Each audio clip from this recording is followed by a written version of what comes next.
Hey everyone, Brian Cook here. We recorded this episode 1 week early due to scheduling conflicts.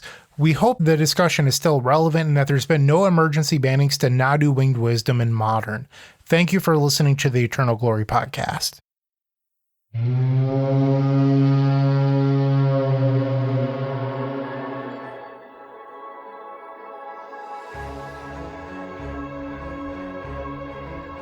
Players gather to cast powerful spells, some of the oldest and most powerful in the history of Magic the Gathering. Urnham Djinn, Armageddon, Birds of Paradise, and many others. Battling head-to-head in brutal combat, they all have one thing in common: to uphold the legacy and the search for eternal glory.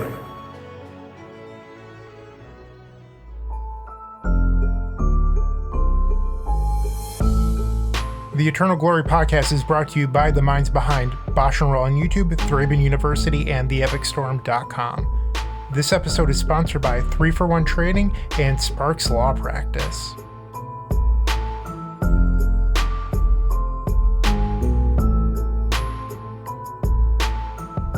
Hello, and welcome to episode 128 of the Eternal Glory podcast, The State of Modern. We've already recorded 30 minutes of introduction and banter for the week, available in our supporter-exclusive pre-show. Check out patreon.com/eternalglory to gain access or join as a YouTube member for the same content on YouTube instead. And the pre-show this week is pretty spicy and contains a lot of discussion about assholes. So if you're into that, we've got a pre-show for you. It's true. I went in on a bunch of stuff. The pre-show ran way longer than it's supposed to. There was much to say. This one is worth the cost of entry. As always, I'm Phil Gallagher, aka ThrabenU.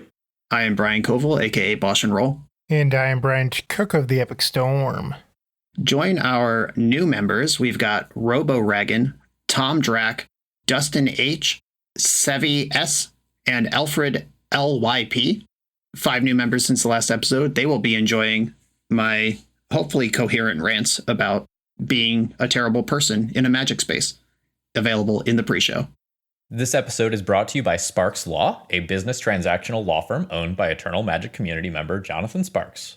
If you're an entrepreneur, business owner, or gig worker looking to start your own company, Sparks Law can help you with partnership agreements, contract reviews, intellectual property protection, or any other business legal questions. If you want to shape your business strategy with fellow Eternal gamers, reach out via email to jsparks, that's JSPARKS, at sparkslawpractice.com, or call 470-268-5234. 3-for-1 Trading is one of Europe's leading Magic the Gathering traders. Their online shop has a fantastic selection of high-end Magic cards, especially for vintage, legacy, and old-school players. You can find them at shop.3for1trading.com or visit their booth at major events. They run weekly sales, and new, individually scanned high-end cards are added every Wednesday. You can use code EternalGlory to gain our community-exclusive offer of free worldwide shipping on your first order over $500 and experience their world-class customer service and exact grading for yourself. And if you would like to advertise to over 10,000 plus Eternal gamers every single episode, reach out to us. We're always accepting new sponsors. So this episode, we're going to talk about Modern, which, have we done a Modern episode before? I know we've done Pauper and CDH and Vintage. I don't know if we've... Okay, Brian's nodding yes, like I'm crazy. But it's been a while. And kind of the vibe here is a lot of us are disappointed that Grief isn't banned. We thought it would have been banned. And there is a general feeling of Legacy's dead until August, which I don't think is true. Legacy still rules. But if you are stepping away from the format or want to wash your hands of Rescaminator for a couple months, Modern is pretty cool. And there was just a Modern Pro Tour. There was just a Modern Horizons release that shook up a bunch of stuff. And we're going to talk about that today. Yeah, so I don't think I've played a game of Modern in like 8 months. And I played 2 leagues this week. And I was just surprised with how different Modern was from what I expected it to be based on kind of where I left it off. Modern Horizons 3 drastically changed the format. You know, it's not like every single deck is Modern Horizons 3 based now, but there's a ton of major new players. Yeah, the Modern Horizon sets, they are designed, as we've spoken about in our other episodes, they are designed to kind of inorganically rotate non-rotating formats by shaking up what is viable and what strategies can be played. And one thing that is definitely true about Modern Horizons 3 is it has created a bunch of new decks or supercharged existing decks.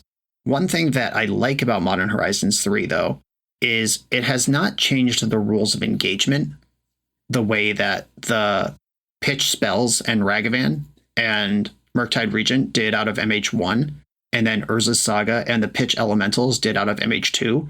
Like, those two sets changed what the format is about and what you can do in the format on a really fundamental level. Just completely murdered previous decks that were old stalwarts like Jund. Sorry, Thoughtseize Tarmogoyf gamers. It looks different now. Jund is an Urza Saga deck with Ren and 6. Like, things are different after MH1 and 2 in a fundamental core way at the format. MH3, the rules of engagement are still similar. I think games, the critical turn of a game, which is usually when a game is decided or could be decided, whether that means someone is literally dead or it means someone is so far ahead that they're going to win, even if it takes a few more turns, the critical turn is still about the same in Modern. And the tools that get people to there or fend it off are different, which I think is a bigger relief compared to the other MH3 set or other Modern Horizons sets. Are you guys feeling a similar way about that? Yeah, I still felt like I was playing Modern. I just had to read a lot of new cards. I would agree with that, Phil. And Brian, I do agree with your point about how MH1 and MH2 really changed decks. But when coming to think about like decks that were viable pre-Modern Horizons that are no longer, the clear definition to me isn't Jund, because Jund is still around. The definition to me is humans, the deck that was literally on the top that is non-existent now. And I always think about those players that just like want to play their Thalias and the one drop that gets bigger for every human after. I can't think of its name right now. Champion of the Parish. There we go. That's why we keep you around, Brian. That's it right there. But stuff like that. And I've been playing a ton. I've really been enjoying the Ruby Storm deck, and I can't wait to talk more about it in this episode. So real quick on that, a memory just unlocked that I honestly forgot and had not thought about since. Bryant Cook, you and I played in the Modern seat of a team Grand Prix many years ago, where I was on humans and you were on Baral Storm. And I literally forgot this happened until you mentioned the humans deck. And I remember a moment where I had Thalia in play and you had Baral in play and you cast some spell and I was like, that costs one more. And like a child, you said to me, well, Thalia makes it cost one more, but Baral makes it cost one less. So it's back to normal. And it was so like kind and gentle. And I was still like, God damn it, I'm an idiot. Like I was destroyed on the inside. I would have preferred if you called me an idiot rather than explain it like that. But, great job, Brian. You were right.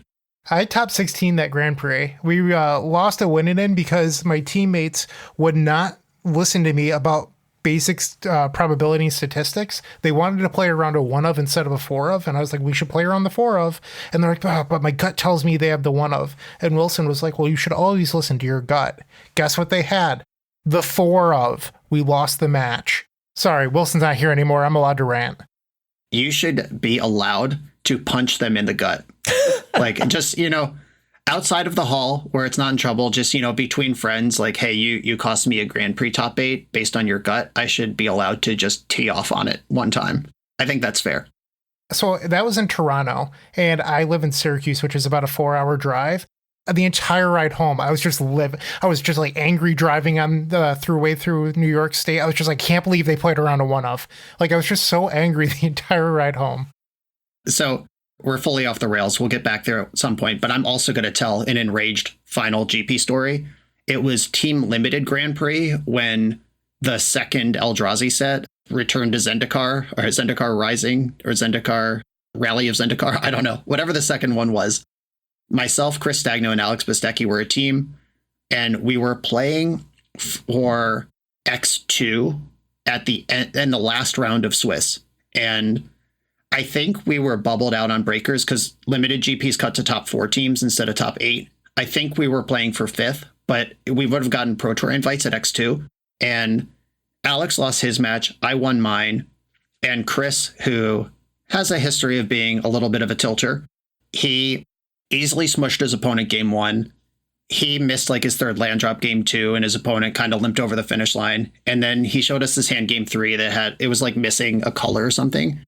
And he was like, what do you guys think? I was like, what does his deck do? And he was like, fucking nothing, rather than answer the question, because clearly his deck doesn't do fucking nothing because he's playing for top 4 of a limited Grand Prix right now. Like, there are cards in the deck, and obviously we just got steamrolled. We kept the shitter hand, opponent curved out perfectly, and I spent just like the next several weeks mad at Chris for behaving in that fashion with so much on the line, and mad at myself for not taking the moment to be like, come on, man, answer the question for real.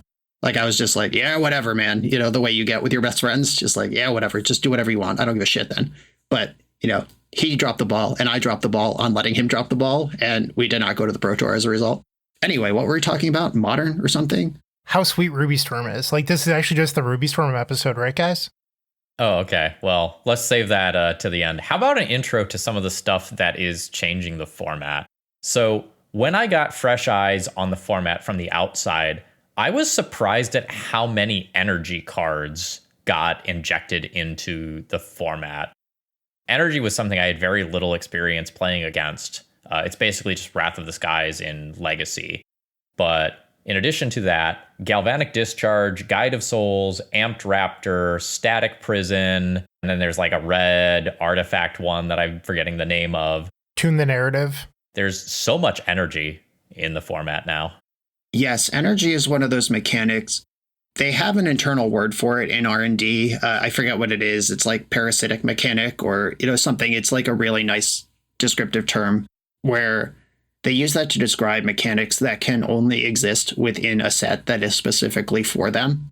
Like, you could put Scry on any card in any set, or cycling or something like that, and cards that care about scrying and cycling will always roll out if you have a scry deck or a cycling deck or whatever. If you have an energy deck, if that is not a set mechanic, if it's not Kaladesh block, you are not getting energy cards, which means that energy decks do not get new cards. And you can't just put it on 1 or 2 cards because it doesn't make any damn sense to do that. Like, you can't even just put 1 or 2 energy cards in a commander release because it just doesn't make sense. So the idea of supporting energy in a big way in this Modern Horizons product naturally creates things you've never seen before, because we have not had to think about this mechanic one bit since Kaladesh rotated out of Standard. Yeah, and like now there is just a Soul Warden, a Soul Attendant that makes energy in addition to gaining life every time you get a creature. And that makes things that can make multiple bodies, like, is it Ocelot Pride? That is a card, yes. Yeah, like that, more attractive. It opened up a lot of really cool deck building space, and the slower blue decks can just funnel a bunch of mana into Wrath of the Skies to have a true board wipe later on in the game, but can also play that early on in the game on like 3 mana to have a turn 3, air quotes, board wipe versus some aggressive early turns from some of these faster decks. Phil, I've seen turn 1 Tune the Narrative into turn 2 Wrath the Skies. Like, that is not late. Like, I've seen that just absolutely destroy Urza's Saga. Like, Wrath the Skies is probably the most pushed Wrath that they've printed in a very long time. Yeah, I have been impressed by that card in Legacy. So when you are in a weaker format with worse removal options, like 2 thumbs up for me on Wrath of the Skies. That card is sick. Additionally, last week I recorded Modern Belcher, and in the sideboard for that deck, there was 3 copies of Galvanic Discharge, and I wasn't really sold on it, but clearly this person that went 5-0 knows more about Modern Belcher than I do, so I decided to play it, and immediately upon playing it, I was like, oh, okay, so I'm going to kill your 2-drop, your like mana dork, and then that 1 leftover energy actually just kills Nadu on the next one. I was like, this makes perfect sense now, and I'm like so glad that I didn't question it. With Nadu in the format, the value of Galvanic Discharge is just through the roof. Agreed. Yeah, the ability to bank energy, and this was true back in Kaladesh Block 2. I don't know if you guys were playing a lot then, but I was qualified for Pro Tour Ixalan, where Temur Energy was the default best deck. A bunch of cards ended up getting banned after that Pro Tour, so I played a lot with this stuff. The stuff that makes energy and then doesn't require that energy to be reasonable on rate is kind of sick. Like Rogue Refiner is a 3/2 that draws a card. Like you could just play that. It's comparable to Kitchen Finks. And then you have 2 energy that it doesn't ask you to use. That's just for something else. Attune with Aether was another card in that deck where it's just Lay of the Land, but you also get 2 energy. It doesn't ask you to spend it. Compare that to a card like Thopter Virtuoso. Is that the name of that card? I'm thinking of a 1 blue-red. That makes a Thopter for energy. Yeah, like ETB, make 3, get 3 energy, pay 3 energy, make a Thopter.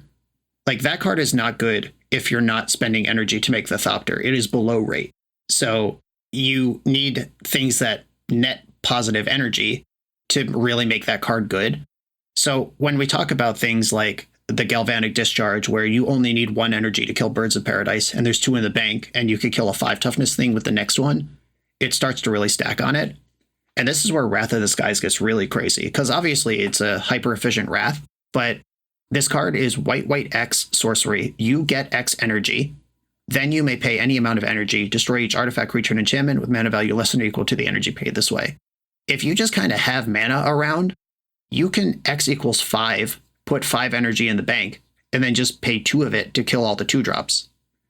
And then that's 3 energy just for freezies. And if you're in a big Jeskai control deck like this deck's being played in, maybe you have 10 mana at one point. You're just like, yeah, bank 8 energy for later. And that just supercharges all your other cards. It is really cool how this snowballs and does dope shit.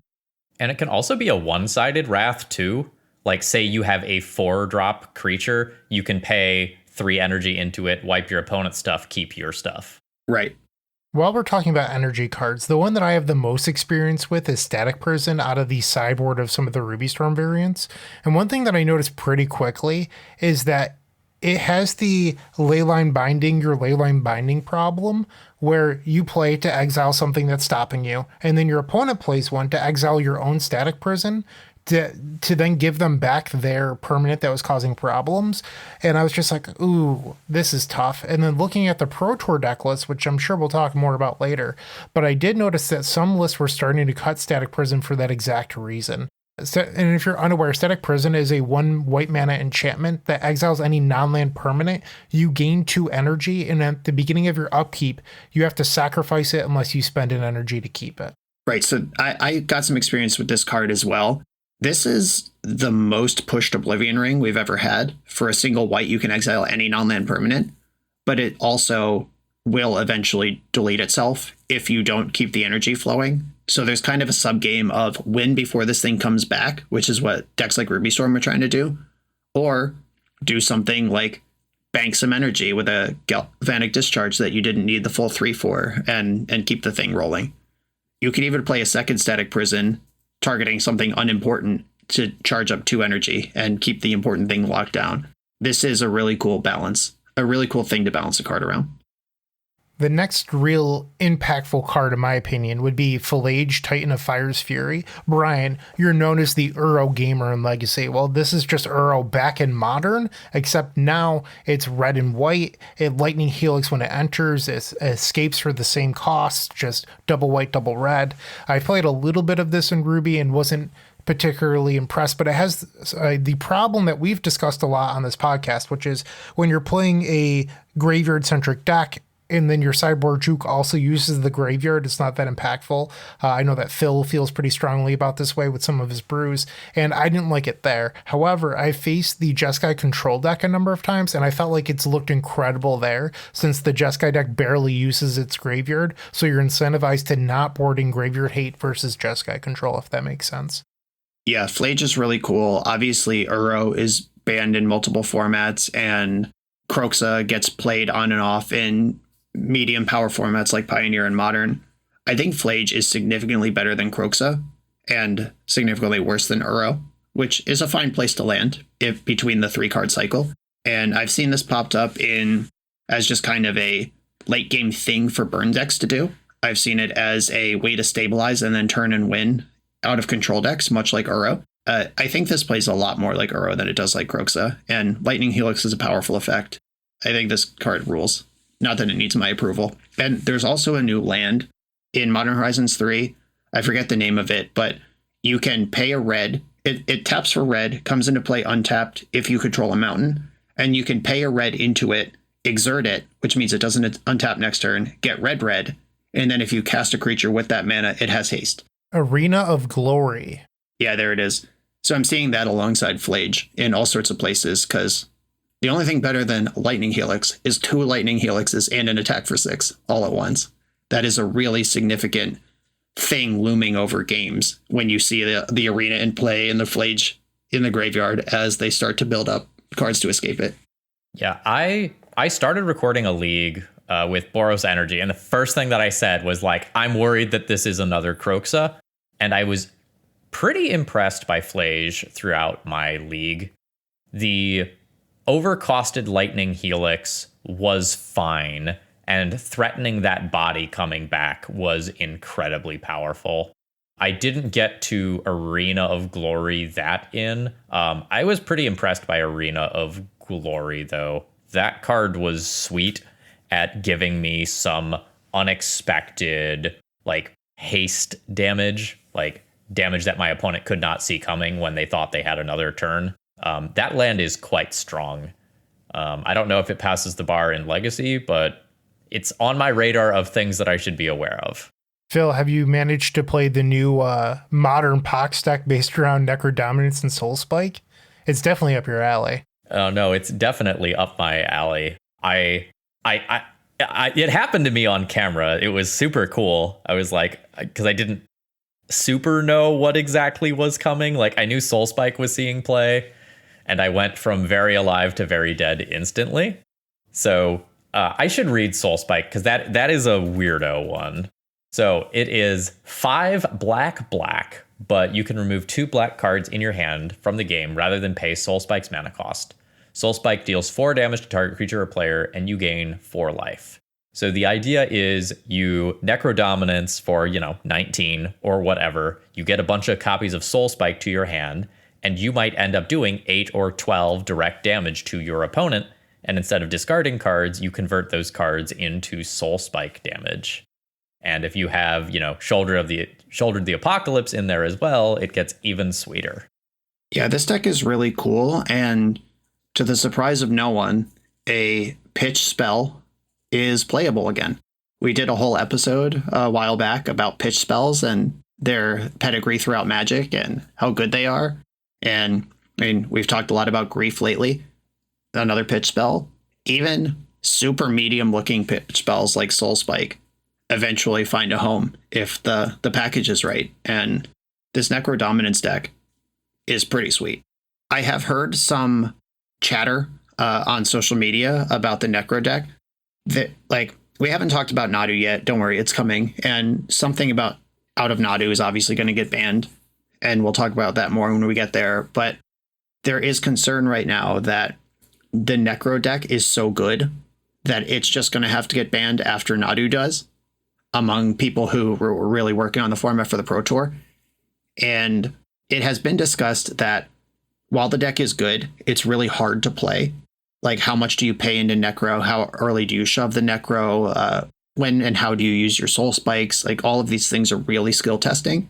And that kind of reminds me of another deck in Modern, which is Amulet Titan, that has been at the top of the format for years. It's kind of the only thing that's really survived every Modern Horizons printing, every ban, every rotation. Amulet stays strong. And I think that Amulet has dodged direct action on it for a long time because it is so hard to play. And not a lot of people are willing to put in the work to be good at it. And they bring down the overall win rate and the data and everything. And that's kind of being discussed now. Like, I don't know. It's really early in Necro Dominance's existence, but it's just interesting that we're already getting that parallel of, is this deck actually too challenging to play correctly to be worth banning? Because dummies will always mess it up. Another new card, new to lowly Modern gamers, not new to us Legacy experts, Ruby Medallion. Ruby Storm is a deck that is viable in Legacy. There's been times where it's good. It's always there.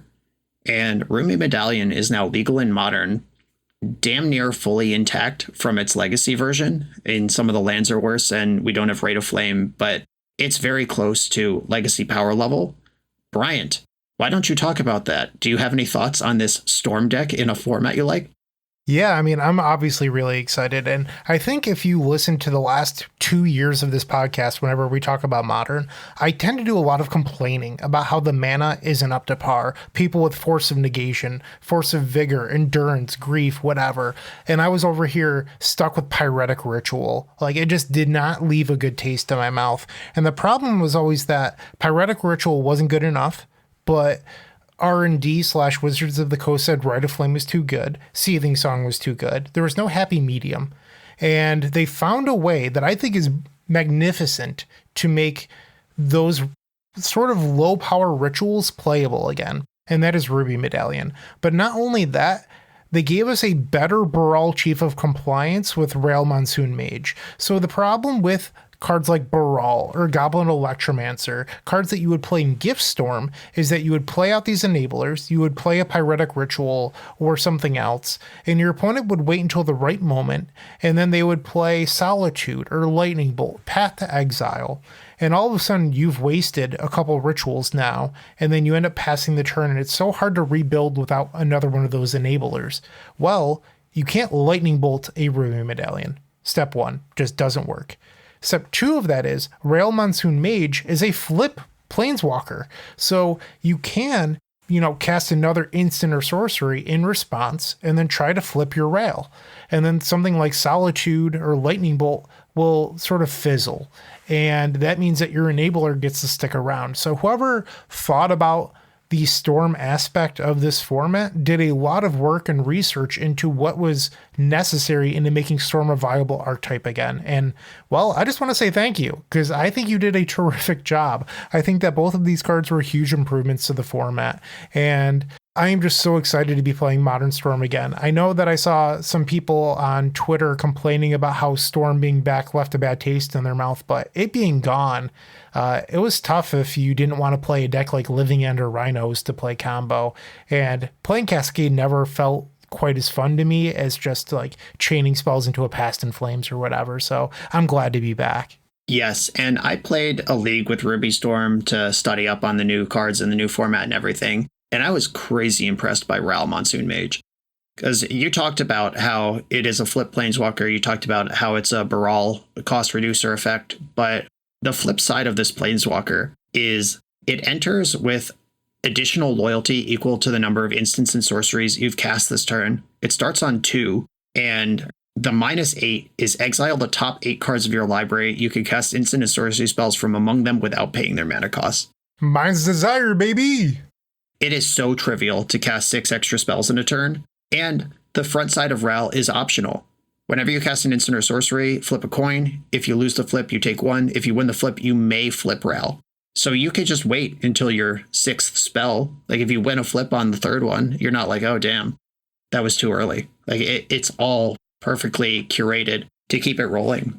When I played this deck, there were games where I played 3 or 4 Rals and flipped all of them in the same turn and just shredded through the whole deck. And it's a lot of fun once it gets going. The -2 ability also isn't just flavor text either. Dothy Voidwalker is a very popular card, and the -2 says, -2, deal 2 damage however you would like to divide to any target, and then if you control a different blue permanent, you also get to draw a card. So you can shock a Dothy Voidwalker or an Orcish Bowmasters and an Orc. And something that came up right before the Pro Tour is all the Ruby Storm list started cutting the main deck copies of Grapeshot and then swapped it out for the card Wish. So I did see some people being like, oh, well, we can just switch to Meddling Mage. And then Meddling Mage means that you just name Wish and they can't win. Well, Rail Monsoon Mage flips and kills Meddling Mage, which admittedly isn't a super played card anymore, but it was an option that people were looking at. And Rail just having that ability is so nice. Like all 3 modes being relevant on this flip planeswalker. Unlike a Tamio, because we spent the last couple episodes talking about Tamio and Legacy, where the back half feels like it doesn't really do anything. It's the opposite with Rail, where all 3 abilities feel very meaningful. And Tamio is not a May. And that's a big deal, right? because your Tamiyo is forced to transform, which makes the Tamiyo much worse in multiples.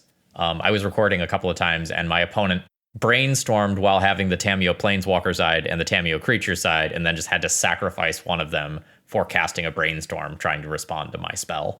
Feels bad. Yeah, I would much rather have a 0/3 that may or may not create clues while I already have a Planeswalker ticking up than that happen. And it does show you kind of the, no pun intended, wizardry of card design of the folks who actually work on this stuff. Like, it's really easy and frankly really lazy to tee off on play design team and Wizards R&D. Like, how did you miss this? You just put Hogak in a set. You're so stupid. What about Nadu? Did you not know Shuko existed? Blah, blah, blah. Like, chill. This is the same team that figured out Ral should be optional, but Tamiyo should not.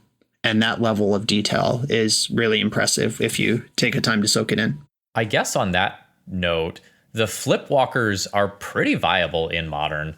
There's a lot of Ajani, Nakatl, Pariah running around. I've seen a decent amount of Sorin, House of Markov as well. I'm still kind of confused about the play patterns of Ajani. I'm not sure how often I'm supposed to just blow up one of my own cats to transform it into the Planeswalker versus just naturally let it happen. I just don't have enough Modern reps to know, but it was definitely something that I was thinking about. And I like that all of them encourage you to build your deck in certain ways, which can be said about any card, but, Oko, if your deck can support the colors, you should probably put Oko in it. And like we saw at the end of Oko's time in Modern, people were splashing Oko into burn. And that's a different thing than these Planeswalkers where all of them are asking you to do something very specific, which is cast a bunch of spells in a turn in Ral's case, or put a bunch of cats in your deck in Ajani's case. You can play Ajani without other cats, but it gets really good if you have some naturally. And all of them on the flip side have something that cares about having a permanent of the opposite color of the front side. Like Tamiyo rewards you for having green cards on your blue creature. Ral rewards you for having blue permanents on your red creature. And they really gave you a thing you could play at face up, and then they gave you a thing you can really build around too. These are all really nice.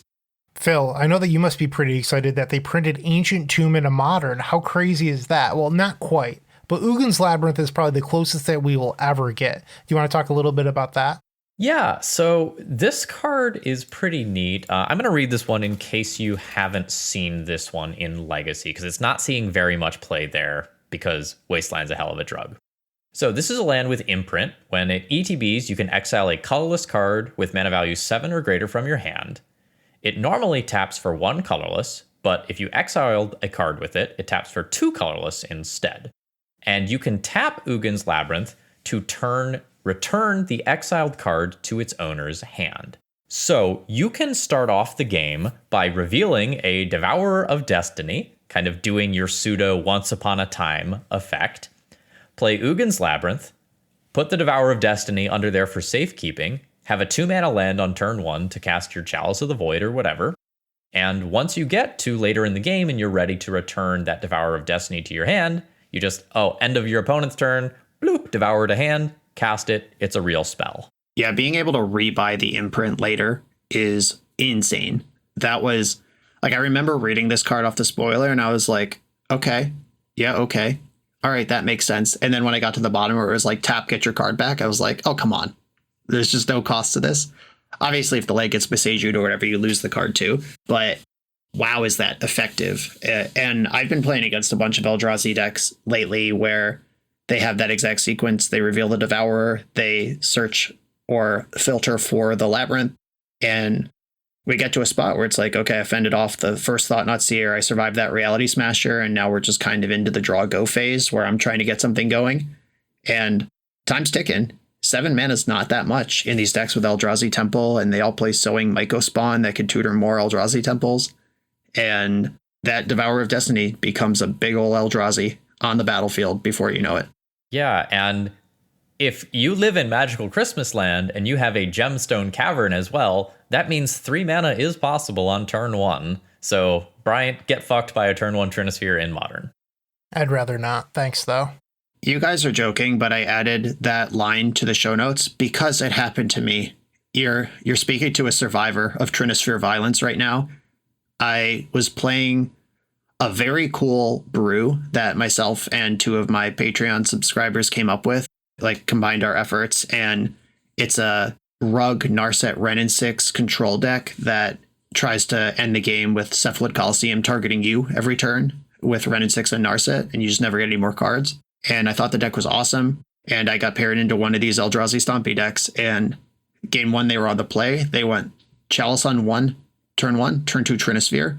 And I had a handful of actual counter spells that I now couldn't cast on turn 2 when their 4 and 5 drops came into play, and I was just behind. And I was like, okay, that's fine. That's why we play best of 3. I'll be on the play next round.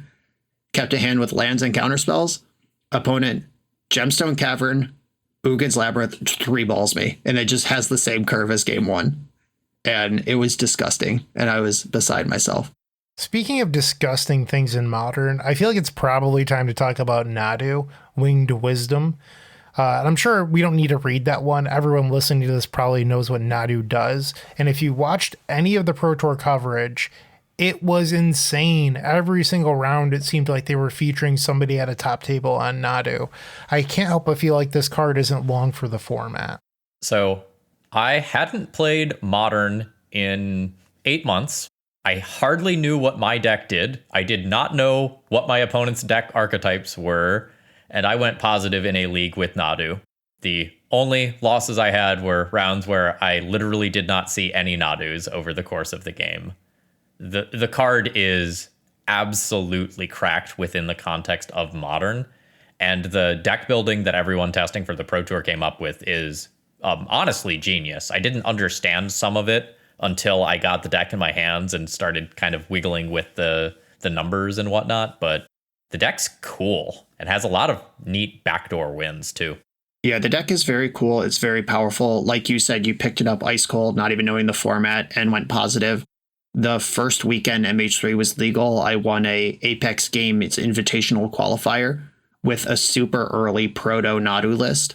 It was terrible. It was trying to cast Coiling Oracles and Ice Fang Quaddles in a deck with 4 Urza Sagas and only 2 Shukos, so you really needed the Saga to reach Chapter 3, and there was just no way to curve out or do anything, and I still won the tournament. And that list looks like garbage now, but, you know, buzz, bird is the word. Sometimes that just happens. And the decks are much better now. When Nadu came out, I was originally of the opinion that they'd probably ban Shuko, not Nadu, because it's a 20-year-old uncommon, it's too easy to pop out of Urza Saga. Nadu's probably interesting to build around if you don't have that easy route. Plus, banning the 20-year-old uncommon rather than the brand new chase rare is better for optics, better for format accessibility, etc., etc. But after seeing all this happen and seeing the Court of Callings with the Bristly Bills and the Outrider Encores, Springheart Nantuko, and yeah, like Nantuko is one of the helpful payoffs as well. But there's so many ways to machine gun onto a Nadu that are a little harder. They don't just fall out of Urza Saga. They don't cost 1 colorless mana. But I do think, I'm starting to think that banning Shuko might be like banning Bridge from Below to control Hogak, which turned out to not be how that worked at all. I'm going to read Bristly Bill Spine Sower real quick. This is 1 and a green for a 2/2 legendary plant druid with landfall. Whenever a land ETBs, put a +1/+1 counter on target creature. So there's a little more text that I'm going to come back to in a second, but essentially with Nadu, you know, you get your landfall, you Bristly Bill, you target something, that triggers the Nadu again, and this process kind of repeats and allows you to build up power. And should the game go on, Bristly Bill has a 5 mana ability to double the number of +1/+1 counters on each creature you control. So I had a really neat line where, like, I had just passed the turn after partially comboing off, and my opponent cast a Toxic Deluge, and I was like, oh no, that's bad. And I like thought for a second, I'm like, wait, I don't give a shit. I fetched, I Bristly Billed, I targeted my Nadu, I grew my Nadu, I hit a land, I targeted Nadu again, and I just created a creature that lived through Toxic Deluge and killed my opponent through their board wipe. Yep. And we saw a bunch of this happening at the Pro Tour as well. Like Wrath of the Skies doesn't care about the size of the creatures, but these decks are built with self-contained loops in them with Sylvan Safekeeper and Endurance, where you can present a lethal board, pass the turn, your opponent casts Wrath of the Skies or Supreme Verdict or whatever, and you can basically sack all of your lands in response to each other, so your creatures never actually gain Shroud. All of those trigger Nadu. With all those Nadu triggers on the stack, you Endurance yourself, all your lands back into your deck, all your lands come back out, and now your deck is just all your creatures again, and then the Nadu triggers start resolving, you just refill your hand and present the exact same board on the following turn. It's insane. What the fuck? I didn't know about that. Holy shit. Yep, melted Phil's brain right now. Yeah, those decks can go like proper infinite. So guys, a lot of people on Twitter are talking about how MH3 Modern is like block constructed and how it was a forced rotation, as Brian alluded to in the beginning. But there's still some decks pre-MH3 that are still hanging around that are still very good. And I just wanted to call out some of those decks. So when you look at pre-Modern Horizons 3 Modern, Domain Zoo was a top deck. That deck's still around, right? And then Living End did really well at the Pro Tour. It's still at the top of Goldfish. That deck didn't receive much at all. Like Sink into Stupor is about the only card. And then there's the Gruul Prowess deck that barely has anything from Modern Horizons 3. There's Amulet Titan, the Yawgmoth deck, Esper Goryo's Vengeance. What are your thoughts on this? Yeah, if you look at the Pro Tour top 8, it will look really dire. We've got 2 mono black Necro decks, 4 Bant Nadu decks, 1 4-color Nadu deck, so 5 Nadu decks, and 1 Jeskai control deck. That is MH3 block constructed at the highest top tier level. So Nadu is skewing that significantly because it just took up 5 of the 8 slots available. And then the players doing other things are like Seth Manfield and Javier Dominguez. So also propped up by probably phenomenal draft records, also propped up by some of the best players to ever play the game. And those are the decks that they chose. And I don't want to explain that away like it doesn't matter. But if you step back from the Pro Tour top 8 and look at the whole Pro Tour field, the winningest decks at the Pro Tour were Dimir Murktide, followed by Living End, followed by Domain Zoo, in that order. And then we get to Bant Control, and then Mardu Midrange. Some of these have small sample sizes, like 10 to 20 matches. It gets really insane. Bant Nadu, over 300 recorded matches, has a 59.3 win rate. That's pretty messed up. But after that, Gruul Prowess, Boros Burn. So 1, 2, 3, 4, 5, 6, 7, 8 decks, I just said, and one of them is a MH3 fueled murder machine, and the other 7 are just like pretty normal, not modern decks. These are not the most played decks, just the most winning decks, the ones with the best win rate. So since we're talking about win rates, I regret to inform everyone that Ruby Storm did not do very well. In fact, it did pretty terribly. And I don't have the exact, oh no, I do. 35.5% win rate overall. With over 100 recorded matches. Oh, God. This isn't a small sample size either. Yeah, Ruby Storm got obliterated. So I think there was a couple things that we can learn from this. Much like in Legacy, when people want to beat a Storm deck, Wizards has printed so many cards over the years that just make sure that Storm cannot be the top deck. Like going into this Pro Tour, if you looked at MTG Goldfish, Ruby Storm was the second most played deck in Modern. But coming out of the Pro Tour, that will not be the case anymore. And people came prepared with their Dranith Magistrates and Deafening Silences and stuff like that. So Ruby Storm needs to adapt, and I think some really good technology came out of the Pro Tour. So when you look at some of the Sunday events, there's people like Andrew Ellenbogen that were playing Shatterskull Smashing, and I think that's such a smart inclusion because you have to lose your Gigantha out of the sideboard that was, fine, but you gain a main deck way of killing Dranith Magistrate. And if you look at the construction of that deck, it's all Reckless Impulse. Your way to win is Wish into casting a sideboard card.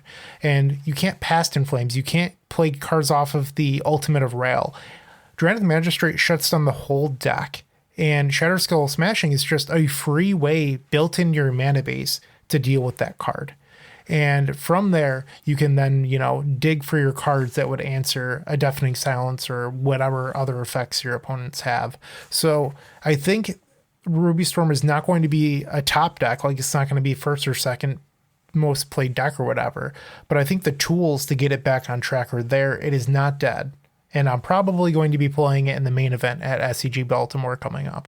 And like with any other combo deck in any other format, if people pack hate really hard for 2 weeks and the deck falls to, 10th, 12th, whatever on MTG Goldfish, people stop packing hate and then it's extremely well positioned again. This is just a healthy ebb and flow of an eternal metagame. Like, I'm not worried about that at all. But to Ruby Storm's credit, I know Luis Scott Vargas and his team registered it. That's, one of the top 5 best Magic players of all time with a phenomenal testing team, and they do the work to really come to great lists. And it's not like the deck was secretly bad the whole time and the dummies just didn't know. Like, it is probably good enough. And if the field is ready, you're in trouble. And if they're not, you're going to get them. And if the field is ready, you can do smart things like Bryant was saying, like innovate to solve these problems in a way that is smoother. So what's the fundamental turn for this Storm deck? Like, when would you expect to go for your win attempt in the average game? Turn 3. I've done a number of turn 2s. I saw a turn 1 on Twitter the day. I don't know who came up with it. I would just like to say that. But I saw Jarvis Yu streaming a list with 3 Gemstone Caverns. And then later that day, someone posted a screenshot of turn 1, Gemstone Caverns, turn 0. And then on their turn, they go land, ritual, play the Ral, ritual, Manamorphose, and then they posted a screenshot of the opponent chat just being like, what the fuck? And like, they just like conceded on the spot because the Ral was about to flip. And like, that was so sweet, but like, that's magical Christmas land. Like, that is like one in 1,000 matches, probably. Maybe even that's too high. But turn 2 is possible, but turn 3 is the most realistic number. Yeah, turn 2, you have to ritual into the thing and then still have more gas, or you could strike it rich on turn 1. But it is the common expected play pattern for Enabler, either Ral or Ruby on 2, untap, win easily. If unmolested, that's the easy Goldfish turn. Okay, cool. I was just kind of trying to get a feel for like if it is competitive with Nadu in terms of raw speed. I think it's probably slightly faster, but Nadu's probably a little bit more consistent. Right. And Ruby Storm does suffer hard from, if you kill the Ral or the Ruby, they need another one. That's not a deck that can kind of come by their rituals honestly and get to a lethal board state. Like, they really do need the cost reduction to make it happen. So if you're a legacy player and you know that you're not going to be loving playing the Riskaminator meta until August when they have another BNR announcement, do you think that Modern, despite having Nadu in it, is still fun? So I'll speak on this as the, outsider who just played 2 leagues this week to prepare for this exact episode. Yeah, I had a lot of fun playing the format. I felt like it was very skill intensive. I knew there were many correct decisions. I wasn't sure what they were, but I was sure that there was something I was supposed to be playing around at many points. I often learned those things after the fact. I think there's a lot of cool things with timing. I've seen some really neat disruptor flute scenarios come up. That's a really neat and skill testing card where, if you kind of know what you're doing with that in a matchup, you can do some cool things. There's good ability to play Magic after most starts. I didn't feel like most games just kind of immediately ended on turn 3, like that's that combo loss. I usually felt like I was playing pretty hearty games of Magic.